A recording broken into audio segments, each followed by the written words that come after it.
ó, se ofendesse os céus e descesse, e os montes se escoassem diante da minha face, como um fogo abrasador de fundição, fogo que faz ferver as águas, para fazer notório o teu nome aos teus adversários. Assim as nações tremessem da tua presença, quando fazia coisas terríveis que nunca esperávamos. O Senhor descia, os montes escoavam diante da tua face. Porque desde a antiguidade não se viu, nem com ouvido se percebeu, nem com olhos se viu um Deus além de ti, que trabalha para aqueles que nele esperam. Um Deus que fende os céus e desce, e quando desce os montes tremem, solta um fogo que ferve as águas, e as nações tremem na presença do Todo-Poderoso. Quando Ele desce, Ele faz coisas que a Bíblia aqui vai dizer terríveis, mas não é terríveis de má, é terríveis de espantosas, de tremendas, de poderosas, de extraordinárias. Um Deus que faz coisas tremendas que nós jamais esperávamos. Se isso aqui não é a declaração de um avivamento, eu não sei mais o que é. Um Deus que prometeu rasgar o céu e descer, e cumprindo-se o dia de Pentecostes, estavam todos reunidos, e ouviu-se um som, e veio um vento, e foram vistas. Deus se fez visível, perceptível. Ouviram, perceberam e sentiram Deus descendo entre os homens e abalando as nações, porque em Jerusalém, diz a Bíblia, estavam pessoas de todas as tribos, línguas e nações, que pararam tudo e começaram a olhar para os apóstolos, cheios do Espírito Santo, e disseram: o que é isso, varões galileus? Eu vim aqui profetizar que nesses dias as nações vão parar e olhar e dizer: o que é isso, varões arroiomeenses? Eu vim aqui profetizar e dizer que nos próximos dias que virão, o mesmo Deus que fendeu o céu em Atos 2, vai fender o céu no século 21, e vai descer na terra, e as nações vão tremer e vão dizer: o que é isso, cidadãos ipabianos? O que é isso, cidadãos lajadenses? O que é isso, cidadãos paulistas? O que é isso, gaúchos, que vocês carregam? O que é isso, povo do avivamento que... Estão embriagados? De maneira nenhuma, sendo essa a hora do dia, mas estão vivendo a profecia de Joel, que disse: nos últimos dias derramarei do meu espírito sobre toda a carne. Vossos filhos e vossas filhas profetizarão, vossos velhos terão sonhos, vossos jovens terão visões, e até sobre as servas e os servos, eu, o Senhor, derramarei do meu espírito. É isso aqui. E eu hoje vim falar sobre entendendo o avivamento, se é que é possível isso. É porque eu tenho que dar um nome, né? Mas eu, que estudo avivamento há 18 anos, eu confesso que eu ainda não entendi muito bem. Mas eu consegui pegar coisas que eu posso fazer e não fazer. Então eu sei muito bem o que eu, se fizer, não vou viver o avivamento.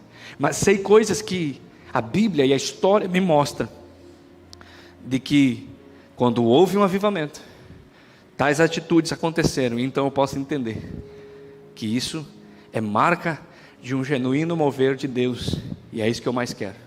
Eu estou aqui para dizer para você que eu não quero mais um culto bom.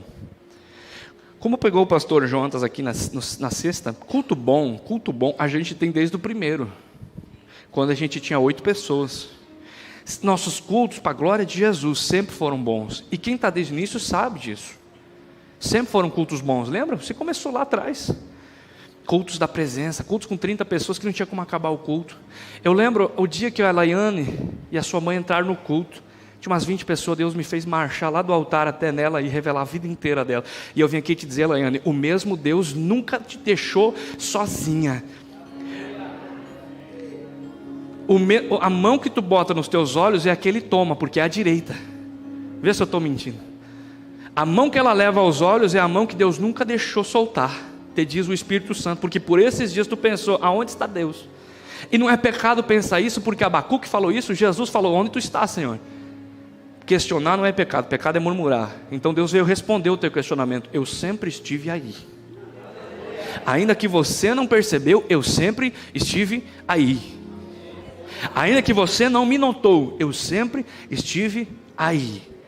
Ainda que a sua consciência não te sinalizou, eu sempre estive aí. Eu quero falar um pouco sobre isso hoje, fluindo nesse rio aqui, se é que Deus vai permitir, amém. Vamos ler mais um, Isaías 43, perdão. Isaías 43, verso 19. Você está em casa, receba essa palavra. Isaías 43, 19. Anota, risca, rabisca, faz uma anotação, escreve em cima: eu quero isso para a minha vida, é promessa, está na Bíblia, eu posso viver isso, Deus prometeu. Isaías 43, 19. Eis que eu faço uma coisa nova, agora sairá a luz, porventura não a percebeis? Quer dizer, a luz vai sair, você perceber é outro assunto, mas que vai sair, vai.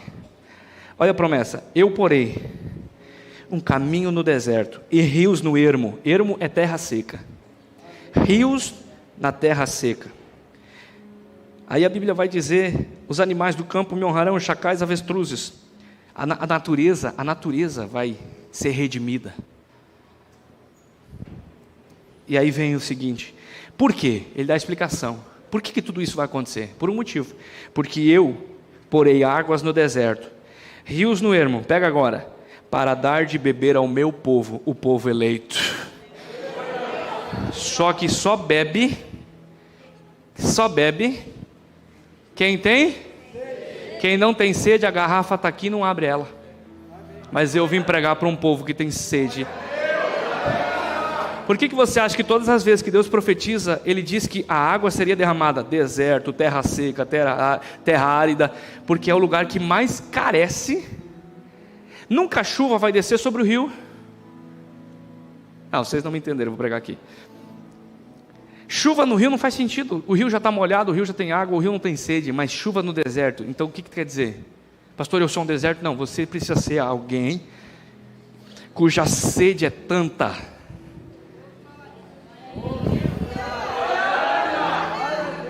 que você vai dizer: se o Senhor não me der, eu morro. Se o Senhor não fizer chover, eu vou morrer, porque eu não aguento mais sem você. Eu sou como a gazela correndo no deserto, eu preciso encontrar a fonte de água, senão eu morro. Então já não se trata uma questão de escolha: pastor, o avivamento é bacana, eu não quero vivê-lo. Não, é uma questão de sobrevivência. É tudo ou tudo. Ou Deus vem ou nós vamos morrer. Ou o Espírito Santo nos enche ou nós vamos morrer. Ou o Espírito Santo derrama a água ou a terra seca vai se rachar toda. Mas eu vim dizer para você: da fonte que jorrou nunca faltou. E ele diz: do seu interior fluirão rios de água viva. Porque ele vai conectar a fonte do céu com um pluguezinho aqui no seu, ó.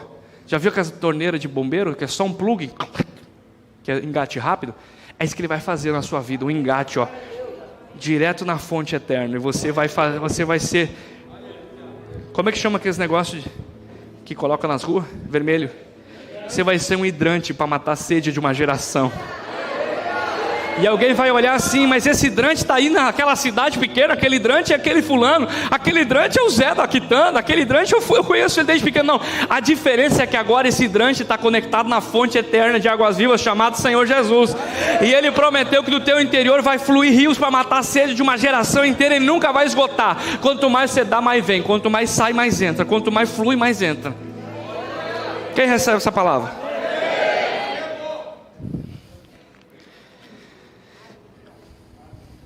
Um dia um homem chamado Leonard Ravenhill, quem conhece? Se você não leu, no curso de escola de ministério, aqui, toda segunda-feira eu estou aqui, dando esse curso. Eu tenho indicado livros. Agora escuta, eu vou indicar um livro para você. E se chama Por que Tarda o Pleno Avivamento? Você precisa ler esse livro. É um livro pequeno. É um livro que você lê em 2 sentadas. Por que Tarda o Pleno Avivamento? Leonard Ravenhill. E esse homem disse: a única resposta para o fogo do inferno é o fogo do Espírito Santo. Não tem paliativos, não tem outro tipo de coisa. A única resposta. Parece-me que antes de Leonard Ravenhill, que foi conterrâneo de David Wilkerson, Para quem não sabe, Leonard Ravenhill foi o pai espiritual de Gregório McNutt. Sabiam disso? E ele anda com o David Wilkerson. Eu vou citar esses homens hoje, porque semana passada eu citei avivamentos de 300 anos atrás, 200 anos atrás. E hoje eu quero citar para você coisas que estão acontecendo, ou recém já aconteceram, para você ver que é real. Que avivamento não se conjuga no passado. Avivamento é tempo presente, é para nós aqui agora. Então, olha só, até que ponto isso que eu li aqui, só para introduzir o assunto, faz sentido para você? Até que ponto ler uma passagem dessa sobre avivamento, sobre presença de Deus, sobre um desespero pela presença, sobre preciso de ti, não posso mais, não faz sentido viver sem você? Se hoje, por exemplo, fechasse a igreja e você fosse proibido de estar aqui, o quanto isso interferia na sua vida? Para alguns ia dizer, que pena, né? Era tão gostoso, a gente saía tão leve do culto. Infelizmente, essas pessoas, elas ainda estão desfrutando do nível mais raso da presença de Deus, que é o benefício que Ele pode te dar. Você ainda não entrou no nível de fruição da comunhão. E aí na comunhão você já não desfruta mais do que Ele pode dar para você, você desfruta do que Ele é. Para alguns, se preciso fosse, morreriam pela presença, dos quais eu me incluo. Porque um dia o homem mais rico do mundo, o homem mais importante do mundo, o homem que foi chamado por Deus, cara, de homem segundo o coração de Deus, ele disse, me tira tudo, inclusive a vida, vírgula, mas não me tira a tua presença. Em outras palavras, ele disse, se você quiser me matar, Deus, porque eu pequei, pode me matar, mas não me permita viver sem a tua presença. Porque ele diz, as mulheres que eu tenho não substituem, os palácios que eu tenho não substituem, os carros que eu tenho não substituem, o ouro que eu tenho não substitui, porque a tua presença na minha vida é insubstituível, sem ela eu morro. Eu não sei em que nível de experiência com Deus você está. Eu não sei o quão real é para você uma série sobre avivamento. Talvez faria mais sentido uma série de 4 passos para prosperar. 4 passos para vencer o Covid. 4 passos para você sair da crise econômica. 4 passos para vencer a crise conjugal. Irmão, eu vou dizer uma coisa para ti, a hora que o avivamento vier, vai me curar tudo isso. Vai curar tudo isso. O primeiro sinal de um avivamento é transformação cultural, transformação social, redenção de casamento, prosperidade financeira. Todos os avivamentos foram marcados por isso. Por um alinhamento celestial de Deus, colocando a terra em ordem conforme a vontade dEle. Então, quando você entender isso, você já não vai mais pedir por coisas paralelas, que Jesus disse assim, ó, que a traça corrói e a ferrugem corrompe. Pegou? Você vai começar a buscar os tesouros eternos. Qual é o maior tesouro eterno? Se não a própria presença dEle. Porque alguém pode pensar outra coisa e interpretar mal, pastor, eu quero então um dom. Bênção você querer um dom, mas você tem que também querer o doador.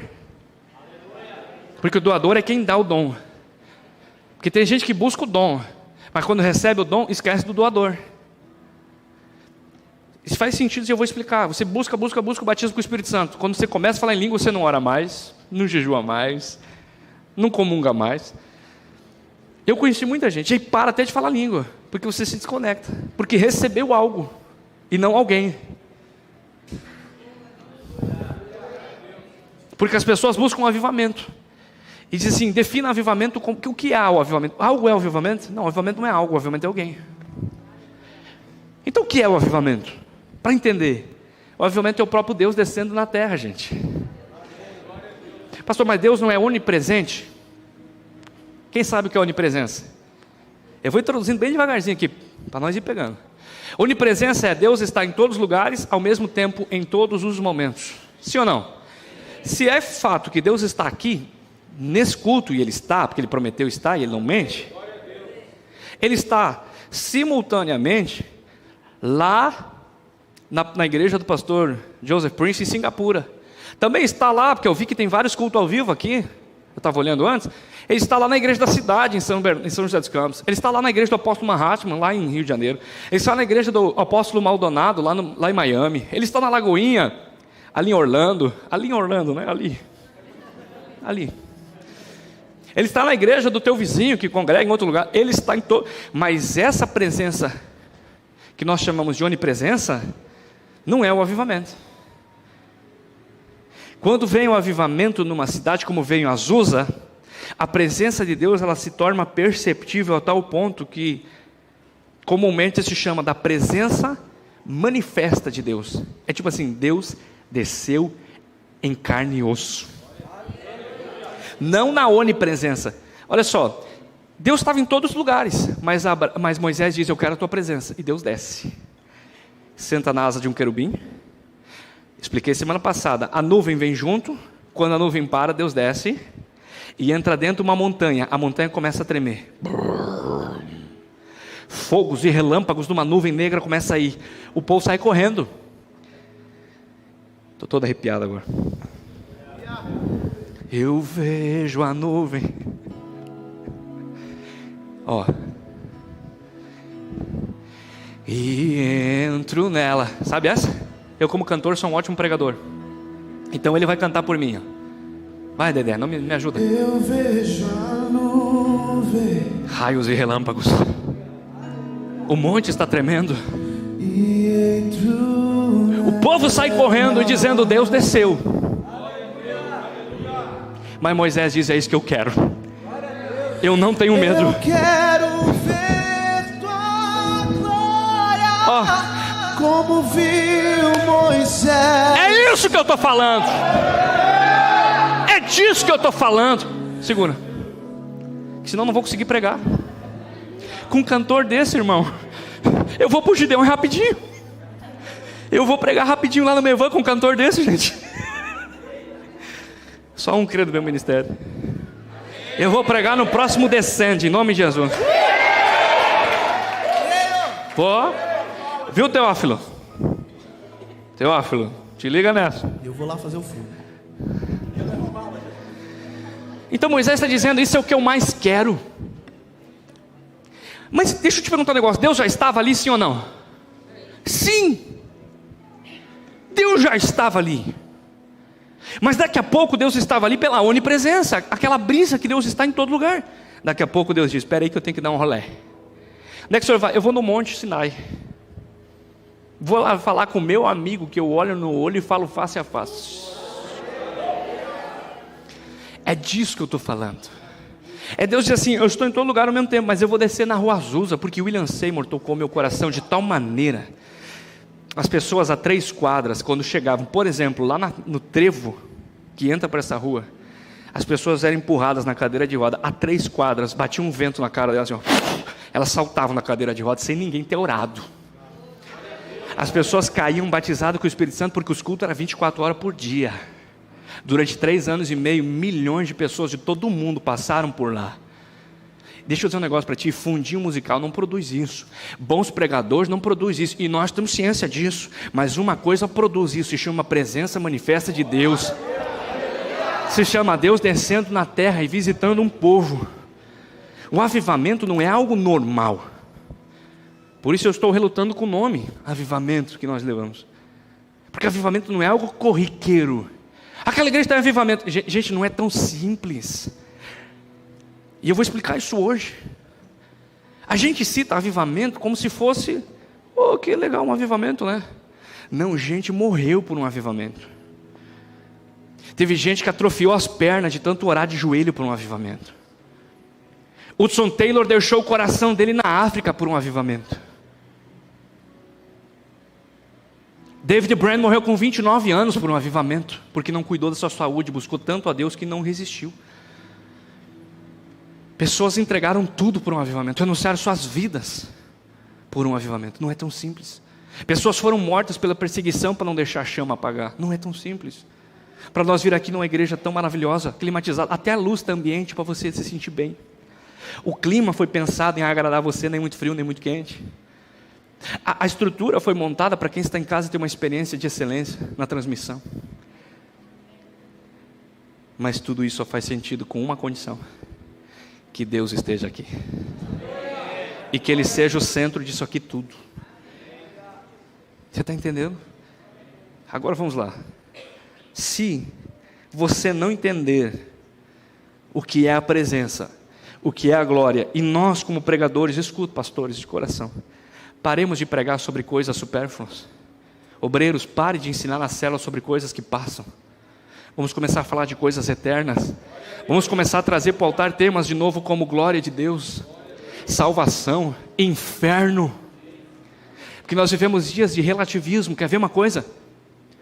O irmão já não pode mais dizer que ele está em adultério, ele está tendo um caso. O jovem já não está em fornicação, porque os fornicadores não herdarão o reino. Então ele está tendo uma relação extraconjugal. Que o sangue de Jesus repreenda todo tipo de relativismo. A Bíblia não é relativista, ela é absoluta. Você está entendendo isso? Não tem como relativizar o que é eterno. Por isso nós começamos a dar paliativos. E Deus nos guarde do coaching gospel, e eu não sou contra. Acho bacana. Lá na empresa, aqui se chama Evangelho da Cruz. Só esse que vai, como hoje eu almocei na casa de alguém, ele disse: pastor, por que o senhor está me batendo tanto? Eu disse: ô rapaz, você é doido, o que você está falando? Pastor, os últimos 3 cultos que eu fui, o senhor só me bateu. Eu digo: não fui eu, foi Deus. Eu tive que me explicar aqui agora há poucos dias para irmãos, dizendo assim: irmãos, por favor, eu não sou daquele tipo de pastor que usa o púlpito para dar indireta. Graças a Deus o que eu tenho que falar, eu falo na cara, de uma lapada só, como diz o cearense. Mas como o espírito profético está aqui, às vezes a gente fala coisas sem saber, e a espada que discerne, ela pega. Agora, você já pensou que eu não sei de nada, não tenho culpa, e hoje ela vai pegar você? E você tem 2 opções: se ofender com o pregador, ou se arrepender e pedir perdão para Deus e mudar de vida para nunca mais ser o mesmo. Porque se eu falar de avivamento sem arrependimento, sem confronto, sem renúncia, sem morte do meu eu, irmão, eu estou enganando vocês.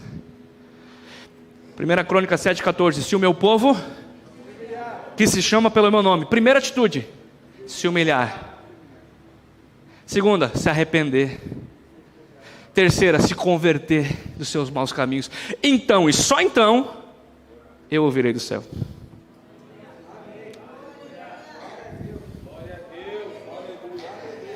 Você nunca terá o coração em chamas por algo que você não entende.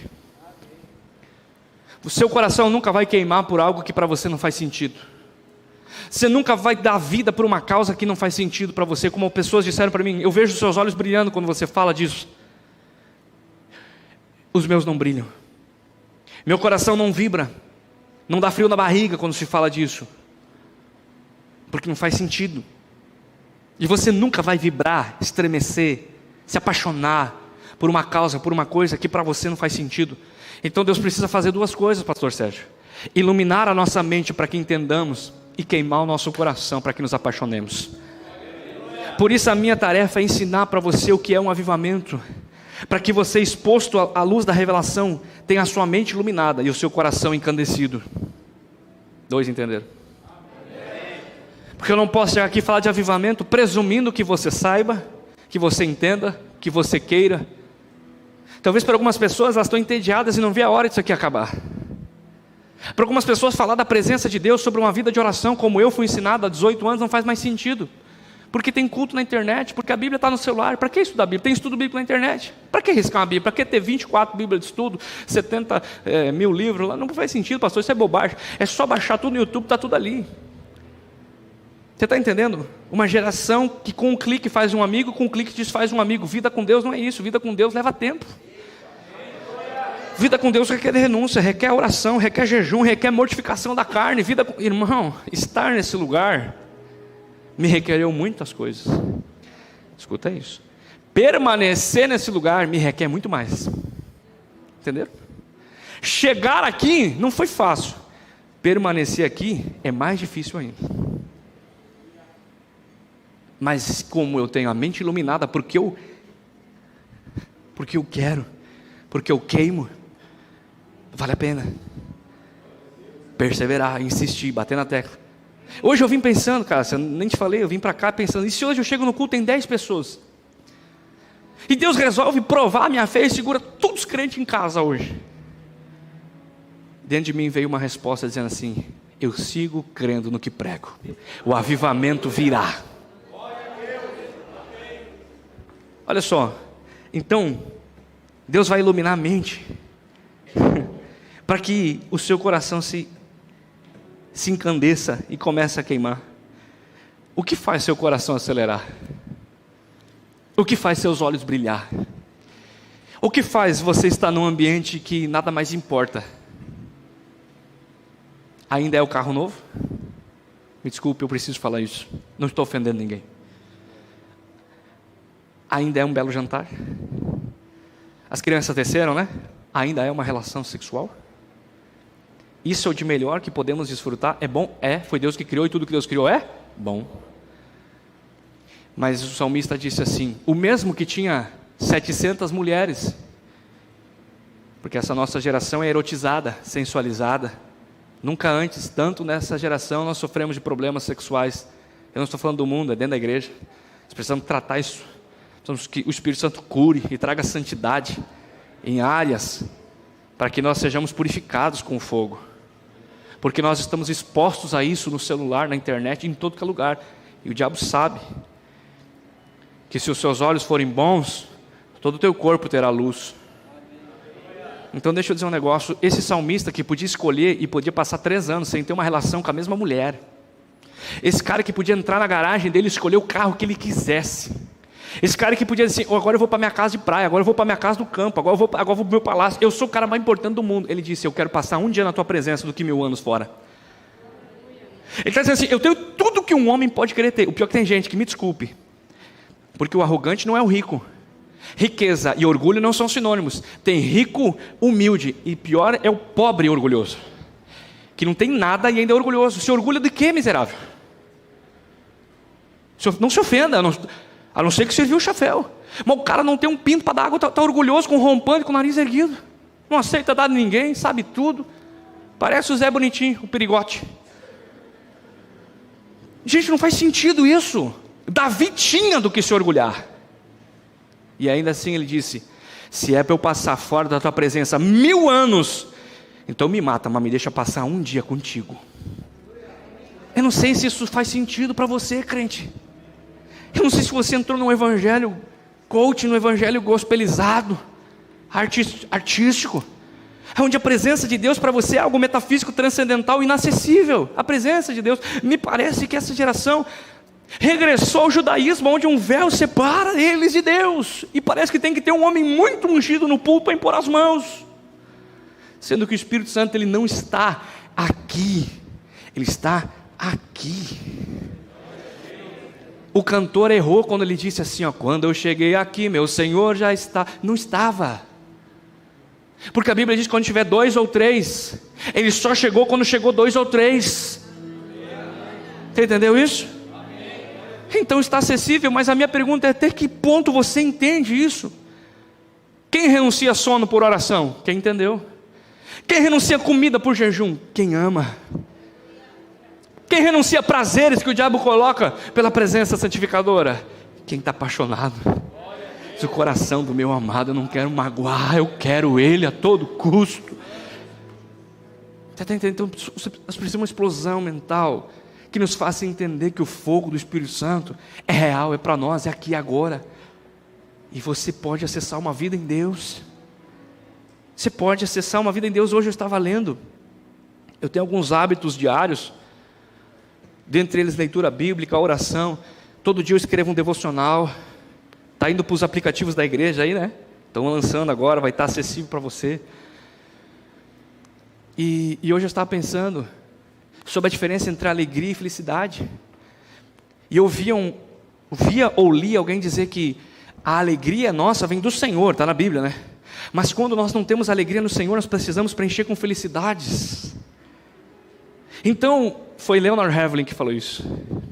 Ele disse, então os jovens agora, eles começam a procurar 1000 coisas para fazer, menos orar, porque eles não têm alegria na oração. Antigamente você falava num culto de oração, uma vigília de oração, a igreja enchia. Irmão, eu não via a hora de estar onde tinha 2 profetas, para entrar para o manto junto. E para o monte. Eu fiquei 1 ano implorando para os obreiros mais velhos que eu, dizendo assim, me deixa ir para o monte. Deixa eu ir para o monte junto. O dia que eu fui para o monte, eu disse, eu não quero ir para o monte. Fiquei com medo. Um temor veio sobre mim, irmão. Oramos 3 horas de joelhos, sem abrir o olho. Sabe onde é que estava o resto da juventude? Uns estavam ficando com as meninas, uns estavam olhando vídeo pornográfico para se masturbar, outros estavam indo para baile depois do culto. Me perguntam onde eles estavam? Não, me perguntam onde eles estão hoje. Não tem como você colher o que você não semeou. Não tem como você desfrutar daquilo que você não plantou. Porque eu não estou fazendo regra. Tem jovens aqui, eu sou um que sou a favor do entretenimento. Tanto que a nossa festa da virada vai ser uma festa de arromba. DJ Tampinha vai passar vergonha. Vocês não conhecem os nossos DJ aqui. Vamos celebrar com santidade, com pureza. Vamos adorar a Deus, vamos pular, vamos tocar fogo na seara dos filisteus. Não sou contra isso, porque é uma ocasião. Você está entendendo? Agora, vamos falar que nós vamos passar a vigília orando 6 horas de joelho. Será que é ter o mesmo público do que dizer teremos um churrasco? Quem me entende?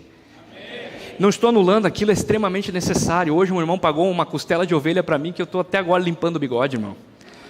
Só para causar uma inveja santa em você. Pastor, eu nem gosto de ovelha. Amém, azar o seu, eu gosto. Você não sabe o que está perdendo. Então eu não estou eliminando um bom lazer com a sua família. Não. Eu estou falando em coisas espirituais. O quanto elas geram em nós. Desculpe se a palavra é forte. Mas um T bem grande. Vocês me entendem? Até que ponto elas fazem nós vibrar. E dizer, é isso que eu quero. Eu dou minha vida por isso. Se preciso for. Como os meus irmãos já fizeram. Perseguidos por imperadores malucos e endemoniados. Me tira tudo, menos a tua presença. Quando isso fizer sentido, então eu posso voltar a pregar. Enquanto isso não fizer sentido, eu estarei falando palavras ao vento.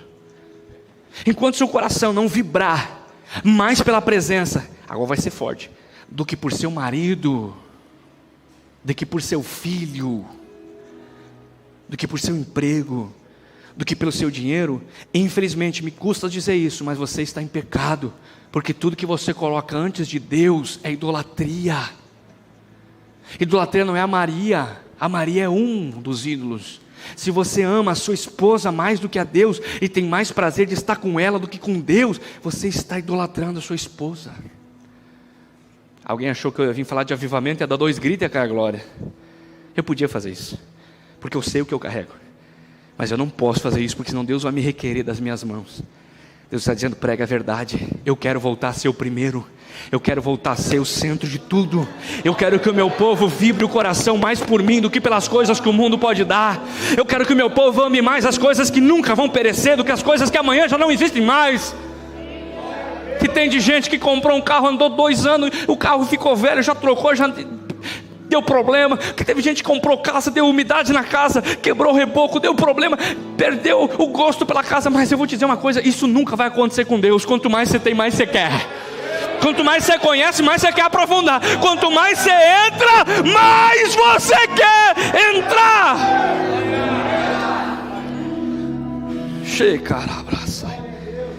Existia um homem em 1966 na África do Sul, na tribo de Zulus, chamado Errol Stegen.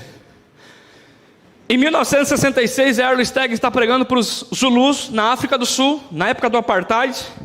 Ele era um pastor branco, pregando a uma tribo indígena africana de negros, num tempo do apartheid, né?